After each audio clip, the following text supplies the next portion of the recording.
राज्यात अनेक ठिकाणी धो धो पाऊस, वाहतूक ठप्प, लोक अडकले. पावसाची प्रत्येक अपडेट माहिती झी 24 तासवर.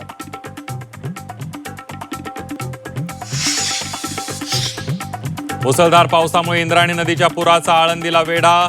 आळंदीमध्ये जाणारे रस्ते वाहतुकीसाठी बंद. पाणी पातळी वाढल्यानं वारकऱ्यांची मोठी गैरसोय. पुणे शहराला उद्या पावसाचा ऑरेंज अलर्ट. शहरातील शाळा सुरू राहतील तर पश्चिम घाट परिसरातील शाळा बंद राहणार. नागरिकांना सतर्क राहण्याचं आवाहन. मुंबई नवी मुंबईमध्ये झाडं कोसळण्याचं सत्र सुरूच. मुंबईमध्ये 283 ठिकाणी झाडं फांद्या कोसळल्या. नवी मुंबईमध्ये रविवारी दिवसभरात 73 झाडं कोसळली. पडझडीच्या घटनांमध्ये नाहक बळी, वाहनांचंही नुकसान.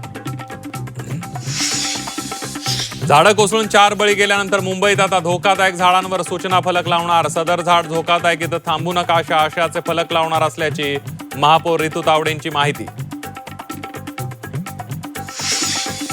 कनेक्टिंग लिंकवरील आजचे व्हिडिओ धक्कादायक. संपूर्ण कामाचं ऑडिट झालं पाहिजे. राष्ट्रवादी शरद पवार पक्षाच्या खासदार सुप्रिया सुळेंची मागणी. तर ज्यांनी राज्याची वाट लावली ते आम्हाला प्रश्न विचारतायत. फडणवीसांचा पलटवार.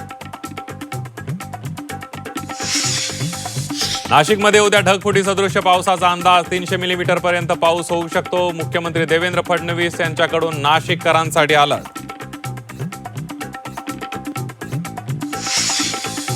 आणि घरावर दरड कोसळून एकाच कुटुंबातील 3 जणांचा मृत्यू. मावळच्या पाटण गावातील धक्कादायक घटना.